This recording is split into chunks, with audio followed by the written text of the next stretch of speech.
Hey, how you doing? This is Keith, and this is the Democrat Point, 2012, May 31st. Yeah, it's been a while, I know, but I gotta bring this up. I just want to address Pam Bondi. That's right. I'm gonna address her down. I'm serious. I'm serious. This is ridiculous. It's ridiculous what she just did. In case you don't know, Pam Bondi was slated to have a wedding in the Cayman Islands at the Ritz-Carlton, one of the most exclusive hotels on the planet, in the Cayman Islands. Got the photographers and everybody there. 60, 70 guests flew down there. Right? This is not me. This is the paper. This is being reported in the paper, the Tampa Bay Times. And she canceled it. Oh no, canceled. Got her wedding gown, everything on, dressed to the T's to the nines, flowers in her hair. She husband there, he happy. Oh, yes, I'm finally gonna give this my baby. I'm going to give him my mind. It's gonna be my wife. She's gonna be my wifey. And she canceled it. Last moment, she canceled it. Why?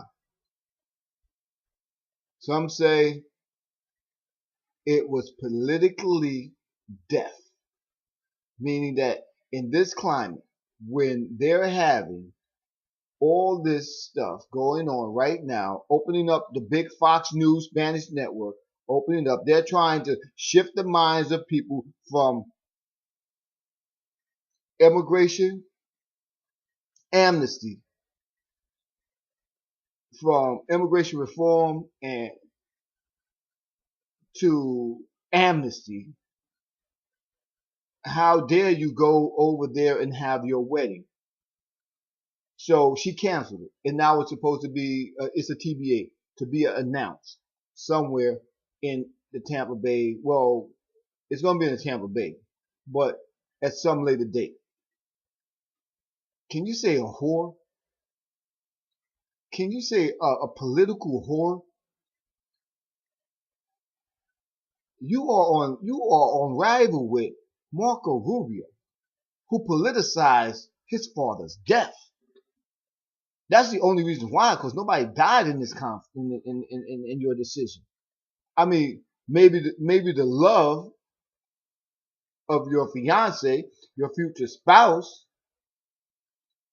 may have took a big hit, but other than Marco Rubio having politicized his father's death, claiming, "Oh, I'm the son of an exile. My father was an exile," when in fact his father was not an exile. His father was a proud immigrant who got his immigration status changed from immigrant to American in 1956. And you know Marco Rubio has been told dozens of times, hundreds of times, about how proud his father was from his father. No doubt. You know that. Any child of an immigrant, of a legal immigrant, they know this story. Because the parents tell them. Other than that, other than Marco Rubio, Miss Bundy,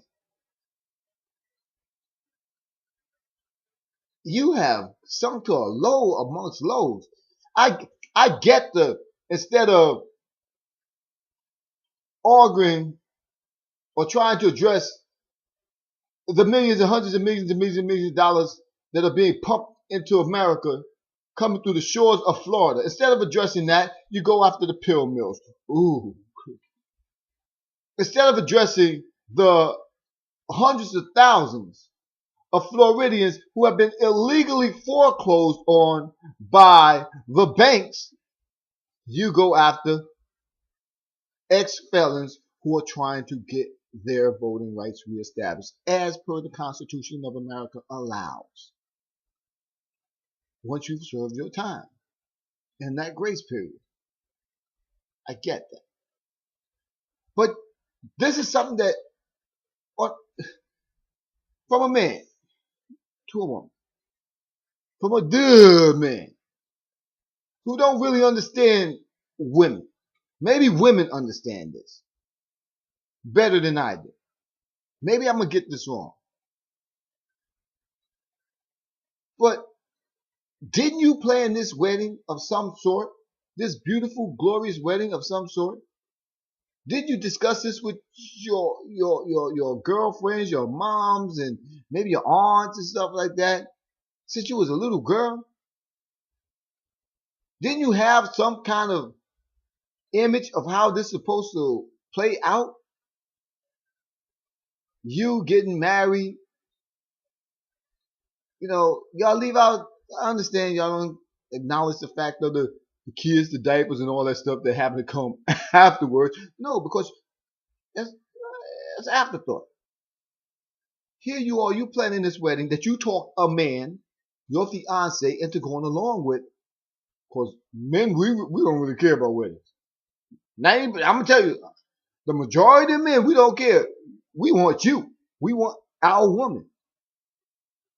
Wow, see, you fell in love. I'll marry you. We could get married in a freaking. We get married in a cardboard shack. Don't care. That's what you want. We ain't even got to get married. But you want to get married? Well, you're the one I'm going to marry. And I want to marry you. That's what, from a guy's perspective. And y'all can lead us anywhere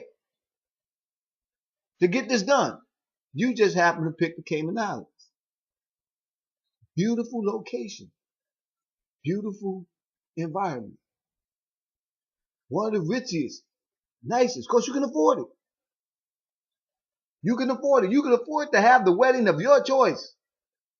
Unlike a lot of women, little girls who grow up to be women that can't afford it. But you can.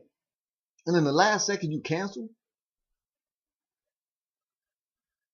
because you kowtow to political forces.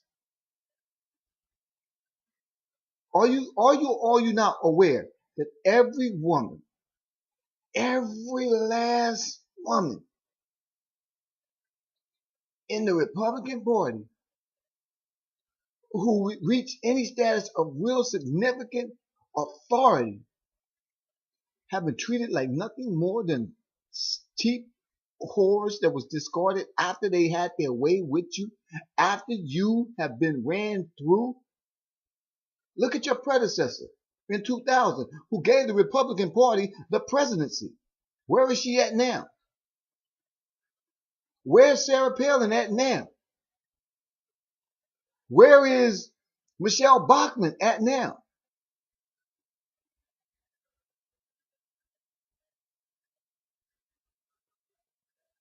You got only a few who are strong enough to say, buck the system. The senior senator from Alaska.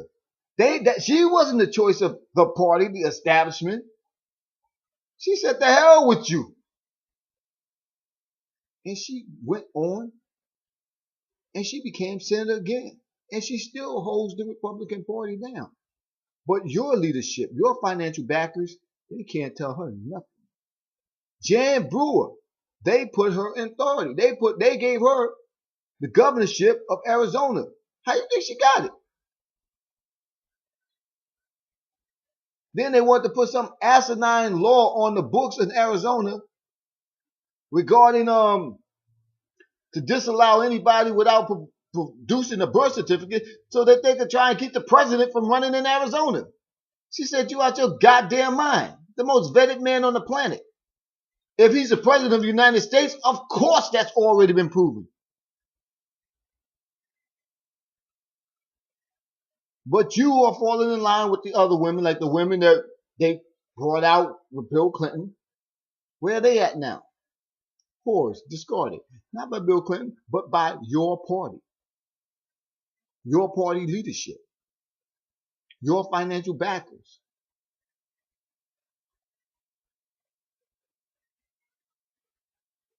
The woman who took Gary Hart down.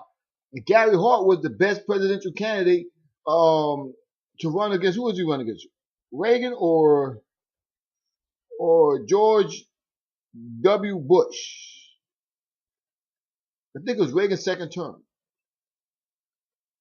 They took him out. They took Gary Hart out.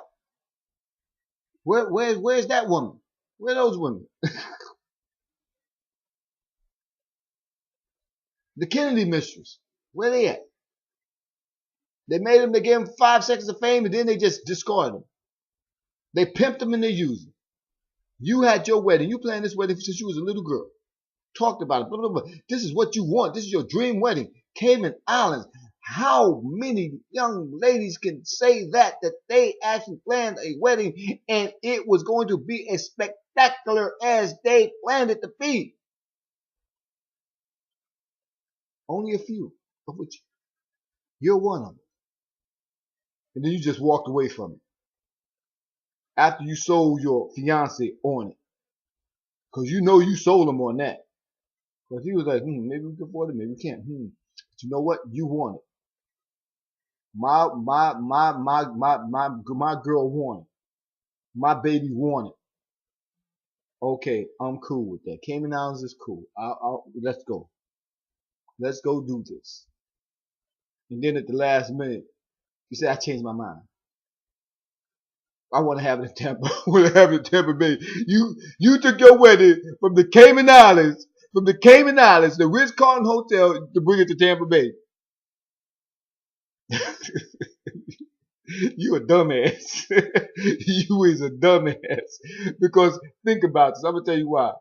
Because that man that you sold it on, you just told him this Saturday that he is not the most significant part of your life. You lied to him. You've been lying to him. I love you more than anything in the world. Oh, I love you. I love you. I love you. We're gonna change our wedding to Tampa Bay. What? You've been lying to this man. The wedding that you're about to have, whenever you have it, if it ever happens, and it's gonna happen. Most likely it's gonna happen. I doubt if it's gonna last long at all, because you're a dummy. That man loves you. You're 46 years old. You're very beautiful. You're very intelligent. If you had that wedding as was scheduled, that man would be so freaking happy. But you just told him that he's secondary in your life. And this goes for a lot of women out here. It's not just for you, Pam. A lot of women. It's just that, Pam, you're the one who's about to be used as a political whore. That's all you are. Look at the one up in who is it? South Carolina, who won in Georgia. Haley. Yeah, she's good for now. But guess what? Her popularity is already weaning off. She's gonna be no more than a whore. That's it. Because that's what they treat. That's how they treat the women. They don't try to push you to another level. They push you down so that they can step on you to get to a higher level. And I just want to address Mrs. Pam Bondi. I do not agree with your politics, but this has got nothing to do with your politics. This has got to do with your decision as a person on a personal note. You're a whore, just like Marco Rubio. He's a male whore. Look at the way he's talking. Look at the way he's talking. I mean, no, look at the way he's talking. He's talking. He's no longer talking. Doing away with amnesty. He's talking amnesty. He is. He's talking amnesty. That's a big leap. I just want to say, this has been Keith, and this is Democrat Point on May 31st, 2012. Have a nice one. And I'm a Democrat, in case you didn't know that.